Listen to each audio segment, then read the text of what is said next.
Bom, saudações a todas as pessoas que estão vendo essa aula. Meu nome é Laila Carvalho, sou diretora de Políticas de Ações Afirmativas do Ministério da Igualdade Racial.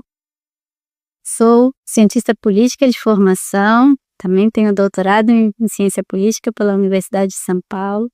Pesquiso sobre movimentos sociais e as interfaces com organismos internacionais e o desenho de políticas públicas. A minha pesquisa foi sobre políticas de saúde para mulheres e o papel dos movimentos de mulheres negras nesse desenho das políticas de saúde desde a década de 80. Nessa aula de hoje a gente vai falar um pouco sobre a década internacional para os afrodescendentes, que foi instituída pela Resolução 68/237 das Nações Unidas, e que também se desdobrou mais recentemente na segunda década internacional para os afrodescendentes pela Resolução 79/193. Então a primeira década vige de 2015 a 2024 e a segunda década vai ser vigente entre 2025 e 2034. Ambas as décadas vão beber e se assentar nos princípios orientados pela Conferência e pelo Plano de Ação de Durban, que foi aprovado em 2001, mas eu vou contar um pouquinho mais disso a seguir. Então, o que é importante quando a gente começa a pensar sobre a década afrodescendente é, antes de tudo, pensar a magnitude do tamanho da população negra no mundo. Então, a gente tem um continente africano que tem uma concentração dessas pessoas de descendência africana, de ascendência africana, mas a gente também precisa pensar naquilo que é chamado de diáspora negra no mundo, né? Então, o intelectual Paul Gilroy, um intelectual britânico, falou sobre o Atlântico Negro e os processos de mobilização cultural que envolvem essa população que está em África, mas também está, por exemplo, nas Américas. No continente americano, na América do Sul até a América do Norte, tem a segunda maior população de pessoas de descendência africana no mundo. E isso é muito importante quando a gente vai pensar os processos de discussão de desigualdades, processos de dificuldade de acesso a direitos e a políticas públicas, né? Então, nesse sentido, quando a gente mobiliza isso para pensar na importância das organizações internacionais e o funcionamento dos direitos para as pessoas negras, os direitos humanos, o acesso às políticas públicas, tem um caráter muito grande. Então, a gente não pode descolar o compromisso dos organismos internacionais no processo de mudança das políticas públicas dentro dos estados nacionais. Então, quando Paul Gilroy falou sobre o Atlântico Negro, ele conectou essas várias expressões culturais que estão dispersas,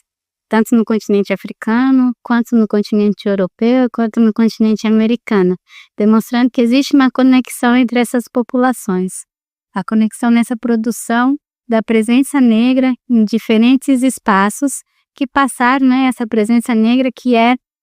atravessada por processos coloniais que foram muito violentos. Vocês, ao longo das aulas, tiveram a oportunidade de mergulhar um pouco e entender o papel do sequestro, dos processos de violência e os efeitos ainda presentes hoje no cotidiano das populações negras ao redor do mundo.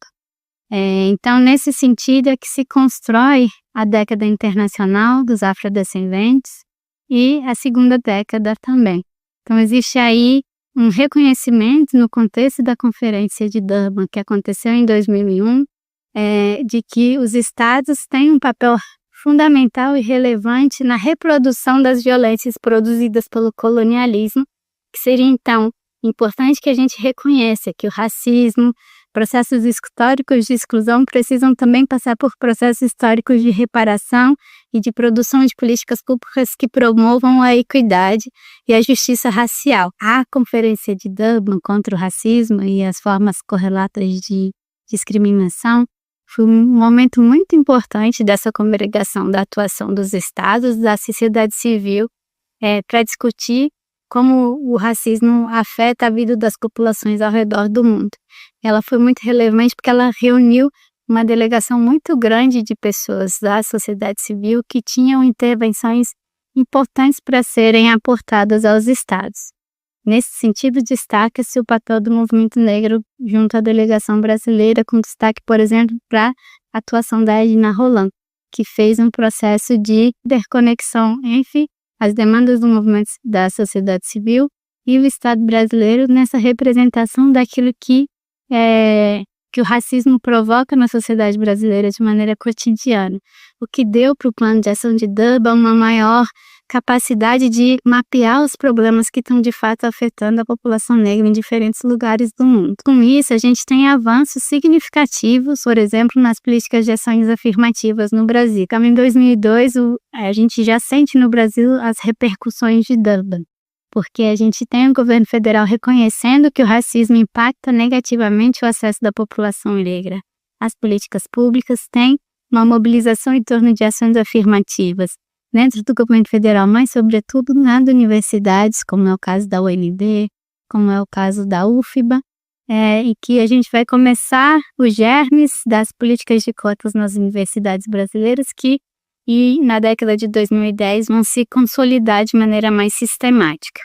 Então, Durban vai produzindo uma reflexão coletiva e internacional que fortalece aquilo que os movimentos negros ao redor do mundo já estavam colocando, que é esse papel das diferentes formas de racismo e discriminação impactando na vida dessas populações que foram historicamente vulnerabilizadas. A construção, então, da década internacional dos afrodescendentes vai nesse sentido de entender que a velocidade em que as ações estavam sendo realizadas ainda precisava ser aprimorada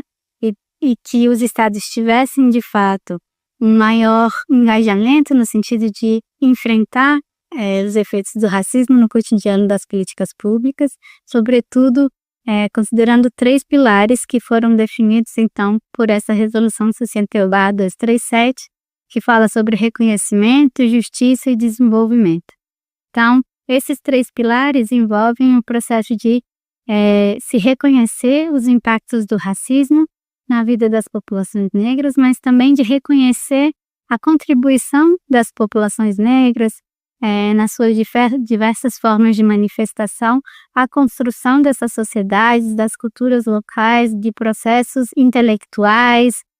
institucionais dentro dessas sociedades, cada uma dessas nações, reconhecer também esse processo histórico de violência, mas também de construção coletiva, de soluções para esses países, do reconhecimento também da necessidade de que essas populações tenham acesso a direitos de maneira mais sistemática, o que se vincula a esse segundo pilar relacionado à justiça, que passa, então, a afirmar a necessidade de acesso igualitário a políticas públicas, à segurança pública, a processos educacionais de qualidade, de acesso à saúde com qualidade, de acesso ao emprego e renda, formas, então, da gente superar processos históricos estabelecidos que alijaram essa população e vulnerabilizaram essa população do acesso a políticas públicas com qualidade. Para além disso, a perspectiva do desenvolvimento, que então engloba a necessidade de que políticas econômicas, políticas de desenvolvimento contemplem as populações negras e respeitem também as especificidades dessas populações em que tange, por exemplo, ao respeito aos seus territórios. Como é que a gente promove então o desenvolvimento que seja inclusivo, que garanta que as desigualdades profundas produzidas por uma lógica de desenvolvimento vigente até então não permaneçam afastando a população negra de oportunidades de acesso à riqueza e à renda, e que também não prejudique os territórios tradicionalmente prejudicados pela atuação ou pela forma como o desenvolvimento tem sido encarado como apenas um crescimento econômico, sem esse respeito às questões ambientais, sem esse respeito a formas diferentes de lidar com o território e de se relacionar com o território. Então, nessa perspectiva, a gente tem esses 3 pilares conversando, tanto no aspecto da reparação histórica, então o que os efeitos de escravidão e desse processo de sequestro produziram para as populações afrodescendentes ao redor do mundo, o que existe de desigualdade presente hoje e quais são então os caminhos para a gente lidar com o processo de efetividade de promoção da equidade racial no mundo. A gente tem, então, durante todo esse período da década, que vai de 2015 e 2024, diferentes ações de governos ao redor do mundo. É importante lembrar que o processo de aprovação, tanto do Plano de Ação de Durban, quanto da própria década internacional dos afrodescendentes, passa por muitos debates dentro dos estados, no sentido de que você tinha restrições de que esse reconhecimento do racismo fosse feito pela ONU. Então, o processo de aprovação tanto do Plano de Ação de Durban quanto da própria década afrodescendente não acontece sem maiores dificuldades, porque existem estados que têm dificuldade de reconhecer tanto os processos coloniais como o racismo como um problema que é coletivo e que tem repercussões cotidianas na produção e reprodução das desigualdades, né? Ainda assim, considerando toda a dificuldade de que a perspectiva racial seja contemplada por estados nacionais, por gestores de políticas públicas nacionais, a gente tem, ao longo da década entre 2015 e 2024, alguns avanços globais no sentido de que essa seja uma agenda presente nos esforços de diferentes estados, né? Então, nesse sentido, a gente pode destacar um avanço das ações afirmativas no contexto do Brasil, que a gente tem, então, a aprovação da lei de cotas para as universidades em 2012. A gente tem o reforço de uma série de políticas que foram sendo estabelecidas a partir dos anos 2000, depois do Plano de Ação de Durban, ganhando maior amplitude no Brasil. A gente tem, dentro da OEA, da Organização dos Estados Americanos, a aprovação de um plano de ação também para a década afrodescendente, considerando a magnitude da população afrodescendente nas Américas, que se volta exatamente para o reconhecimento do papel do colonialismo nos efeitos e na construção cotidiana das dificuldades e do avanço da população negra nos diferentes estados latino-americanos. Você tem, por exemplo, ações na Colômbia voltadas para o reconhecimento territorial das populações afrodescendentes, o reconhecimento das comunidades palenqueiras, sobretudo no Pacífico, né, no contexto colombiano também. Mais recentemente, a gente tem a eleição da Francia Márquez como vice-presidenta da Colômbia e o desenvolvimento do Ministério da Igualdade, em que existe uma perspectiva específica de se pensar a questão das desigualdades raciais do povo afrodescendente e do povo negro na Colômbia. Tanto o seu reconhecimento, o reconhecimento dos seus territórios e do seu papel, por exemplo, nos processos de paz, mas também estarem eles na linha de frente dessa violência, dos diferentes conflitos que existem no território colombiano envolvendo o narcotráfico e outras forças paramilitares no contexto colombiano e que afetam de maneira mais premente a população negra do interior do país. Você tem também processos de avanço de ações afirmativas no sentido de reconhecimento dessa multiplicidade da realidade negra no contexto colombiano. No Equador, a gente tem também políticas específicas voltadas para a população afrodescendente, que implicam um plano nacional de reconhecimento territorial dos povos afro-equatorianos, a promoção de festivais culturais, a adoção de uma lei orgânica para povos e nacionalidades afro-equatorianos, que fortalece, então, essa visibilidade do povo afrodescendente no Equador. Na perspectiva brasileira, retomando um pouquinho, então, os avanços que a gente tem desde a aprovação do Plano de Ação de Durban, mas também um aprofundamento que a gente começa a perceber ao longo dos anos 2010, então, a institucionalização de políticas de ações afirmativas, seja com a lei em 2012 voltada para o acesso ao ensino superior, que voltada também para a população afrodescendente. A gente tem, em 2014, a aprovação de uma lei específica voltada para os concursos públicos que preconiza, então, a reserva de vagas para pessoas negras nos concursos públicos, o que demonstra, então, uma preocupação seja no acesso à educação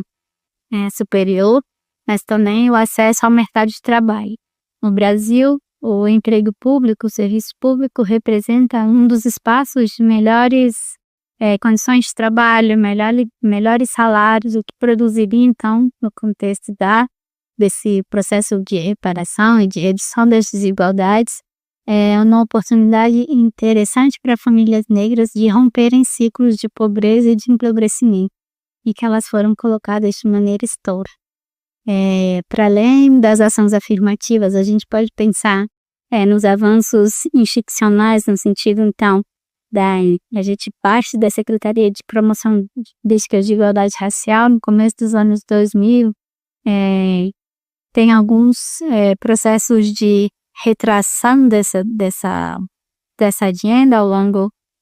do último governo, e com a consolidação das iniciativas de igualdade racial, juntamente com iniciativas de igualdade de gênero,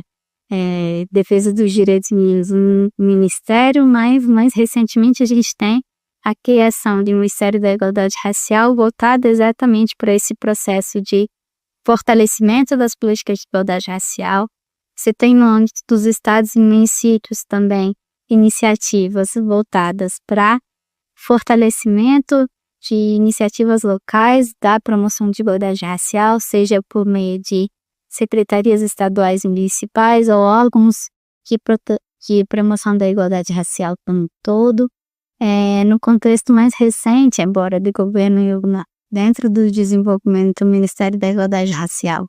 que você tem 3 secretarias atuando no sentido de dar maior transversalidade às políticas de igualdade racial e da posição brasileira em torno dessa temática no mundo. Então, a gente tem um aprofundamento das ações afirmativas nas universidades, o debate em torno dessa questão também no mercado de trabalho. Os avanços também englobam tanto no serviço público quanto no privado, mais recentemente, uma atenção específica às comunidades tradicionais de matriz africanas, comunidades de terreiro e as comunidades quilombolas, o que dá a dimensão desse espaço do reconhecimento, do eixo do reconhecimento como algo muito relevante, então, no combate do racismo está presente em diferentes áreas, como o racismo recreativo, o racismo no esporte, que está relacionado ao racismo recreativo, o racismo religioso, que está no processo de no reconhecimento das religiões de matriz africana, na violência contra os terreiros. Então, desde 2003, a gente tem também um trabalho de reconhecimento da contribuição da cultura africana e afro-brasileira a ser implementada nos currículos de educação básica, com a Lei 10.639, que está também presente na LDB, no artigo 26A, e que está, então, voltada para a gente deslocar esse processo de entendimento do papel que a população negra teve no contexto de organização da sociedade para vir e de fortalecer o reconhecimento de pessoas negras nas mais diversas áreas na conformação do que a gente tem hoje de tecnologias, de produção de inovações na sociedade brasileira. Nesse sentido, também a gente tem avanços no debate em torno da produção de dados. Essa é uma das questões também importantes para a década internacional do afrodescendente e para a produção de políticas públicas. A gente precisa estar constantemente qualificando a produção desses dados sobre as desigualdades raciais, e a gente tem, então, um empenho tanto do IBGE quanto de outros produtores de dados primários no contexto brasileiro, como as universidades, o MEC, o MINEP, o Ministério da Saúde, todos dando esforços para que a qualidade da captura de dados sobre raça e cor seja o mais avançada e padronizada no contexto brasileiro, que permita para a gente avançar no sentido do desenho das políticas públicas também.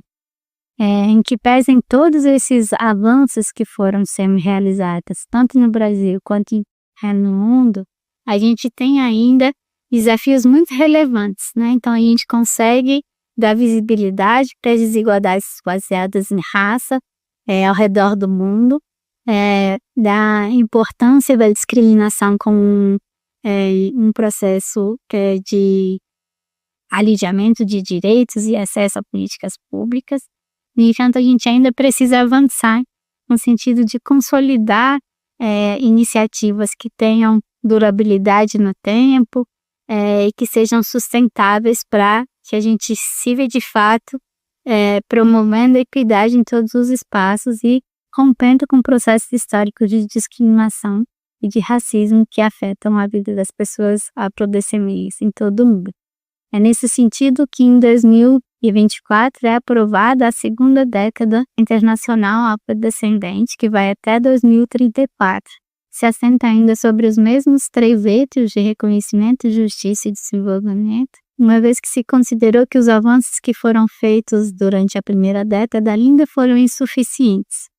A gente tem então essa segunda década como uma oportunidade de avançar em iniciativas que já foram iniciadas e complexificar as respostas que foram elaboradas no sentido de rompimento com processos e com